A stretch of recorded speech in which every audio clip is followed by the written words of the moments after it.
សរសើរតាមទំនុកដំកើង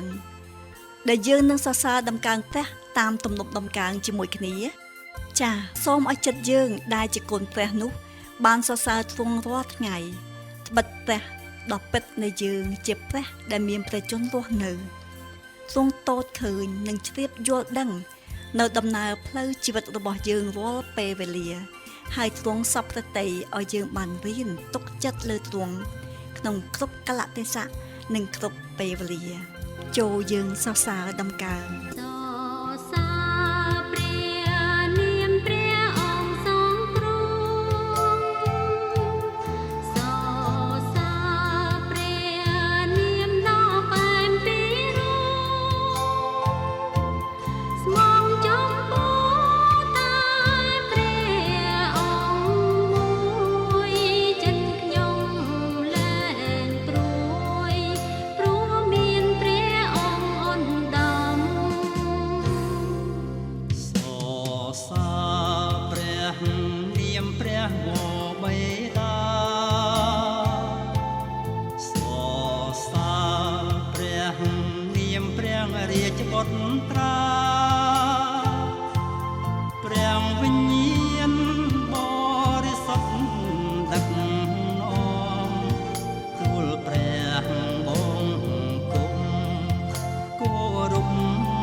ទំនុកដំកើង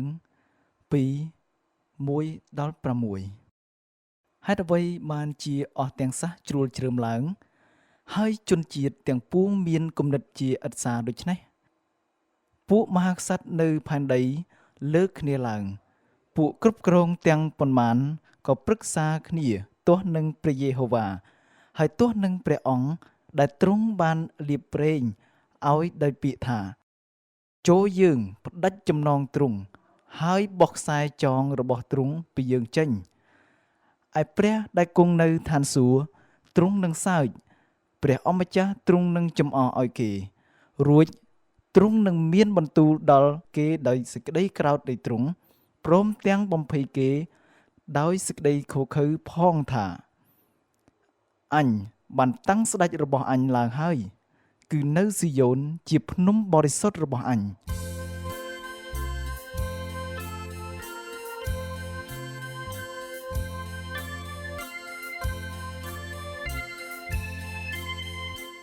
ំឡេងលោកីឮកាន់តែខ្លាំងឡើង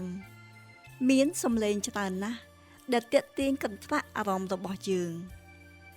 លទ្ធផលចេញមកបានដឹកនាំឲ្យមនុស្សធ្លាក់ទៅក្នុងរណ្ដៅជាការសំខាន់ណាស់ដែលយើងត្រូវស្ដាប់មើលពីសំឡេងឃោសនាក្នុងលោកីនេះត្រូវដឹងថាយើងធ្វើការសេចក្តីពិតយើងធ្វើការពិភាក្សាមើលពីសំឡេង4នៅក្នុងទំនុកដំកើង2នេះទី1គឺសំឡេងនៃការបំពេញនៃជាតិសាសន៍ក្នុងលោកនេះហេតុអ្វីបានជាអស់ទាំងសាសជ្រួលជ្រើមឡើងហើយជនជាតិទាំងពួងមានគំនិតជាឥត្សាដូច្នេះពួកមហាក្សត្រនៅផែនដីលើកគ្នាឡើងពួកគ្រប់គ្រងទាំងប៉ុន្មានក៏ប្រឹក្សាគ្នាទៅនឹងព្រះជាម្ចាស់ហើយទៅនឹងព្រះអង្គដែលទ្រង់បានលាបប្រេងឲ្យដោយពាក្យថាចូលយើងផ្ដាច់ចំណងទ្រង់ហើយបោះខ្សែចងរបស់ទ្រង់ពីយើងចេញនេះនៅក្នុងខទី1ទៅទី3គួរឲ្យអស្ចារ្យណាស់ដែលអស់ទាំងជាតិសាសន៍គេប្រឆាំងនឹងព្រះដ៏មានគ្រប់ទាំងព្រះចេស្តាយ៉ាងដូចនេះទៅវិញមើលទ្រង់បានផ្គត់ផ្គង់អ្វីខ្លះដល់មនុស្សលោក នៅក្នុងគម្ពីរកិច្ចការចំពុក14ខ17បានចែងថាទ្រង់តែងតែផ្សាយព្រះគុណមកគឺទ្រង់ផ្ដោះប្រទានឲ្យភ្លៀងធ្លាក់ចុះពីលើមេឃឲ្យមានរដូវដ៏សម្បូរដើម្បីនឹងបំពេញចិត្តយើងដោយអាហារនិងសេចក្តីអំណរទ្រង់ដឹកនាំផ្លូវដោយប្រទានគ្រប់ទាំងអស់មកយើងរាល់គ្នាជាបរិបូរណ៍ឲ្យយើងបានអសប្បាយទ្រង់បានបង្កើតគ្រប់សះពីឈាមតែមួយឲ្យបាននៅពេញលើផែនដីព្រមទាំងសម្រេចកំណត់ពេលវេលាដែលបានតាំងជាមុននឹងព្រំទីលំនៅរបស់គេគ្រប់គ្នានេះជាប្រវត្តិសាស្ត្រសម្រាប់មនុស្សពីដំណរមួយទៅដំណរមួយចុះហេតុអ្វីបានជាជាតិសាសន៍នាំគ្នាបះបោរដូច្នេះគេស្វះស្វែងរកសេរីភាពខ្លួនដោយគ្មានព្រះមានម្នាក់បាននិយាយថាគោលបំណងនៃជីវិតមិនមែនការដែលខ្លួនខំស្វះស្វែងរកសេរីភាពនោះទេគោលបំណងនៃជីវិតគឺត្រូវស្វែងរកម្ចាស់របស់ខ្លួនព្រះយេស៊ូវមានព្រះបន្ទូលថា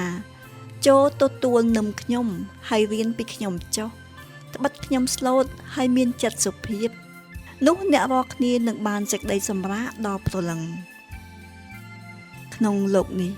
ពោរពេញដោយអំពើអសិលធម៌ទាំងការចេះដឹងក្នុងសង្គមសេដ្ឋកិច្ចនយោបាយបដិឋានដោយសារតែគេប្រឆាំងនឹងព្រះដ៏ពិតតែមួយដែលទ្រង់បានបង្កើតគេមកឲ្យមានរូបអង្គដូចទ្រង់ដូច្នេះនេះជាការចំអកមួយដែលមនុស្សប្រឆាំងនឹងព្រះនោះគឺចាប់ផ្ដើមប្រឆាំងនឹងខ្លួនឯងហើយទី2យើងឃើញមានសំឡេងចំអកសំឡេងនៃព្រះវរបិតាឯព្រះដែលគង់នៅឋានសួគ៌ទ្រង់នឹងសើចព្រះអង្គម្ចាស់ទ្រង់នឹងចំអកឲ្យគេទួយទ្រង់នឹងមានបន្ទូលដល់គេដោយសេចក្តីក្រោធនៃទ្រង់ព្រមទាំងបំភ័យគេដោយសេចក្តីខូខើផងថាអញបានតាំងស្ដេចរបស់អញឡើងហើយក្នុងពេលដែលលោកកេច្របូកច្របល់នោះនៅឋានសួគ៌ព្រះទ្រង់សើចត្បិតនគរព្រះបានតាំងឡើងយ៉ាងខ្ជាប់ខ្ជួនរួចទៅហើយដោយមានស្ដេចសោយរាជគឺព្រះអង្គម្ចាស់យេស៊ូវជាស្ដេចលើអស់ទាំងស្ដេចទោះបីស្ដេចផែនដីលើលោកីបះបោរយ៉ាងណាយើងមិនចាំបាច់ខ្វល់ខ្វាយទេត្បិតមានស្ដេចគ្រប់គ្រងលើឋានសួគ៌ទួចទៅហើយសូមស្ដាប់សំឡេងរបស់ព្រះទ្រង់សើចនឹងលោកីដែលបះបោរហើយដែលយើងអាចនឹងសើចជាមួយនឹងទ្រង់ដែរបើសិនជាយើងយកទ្រង់ជាស្ដេចនៃយើង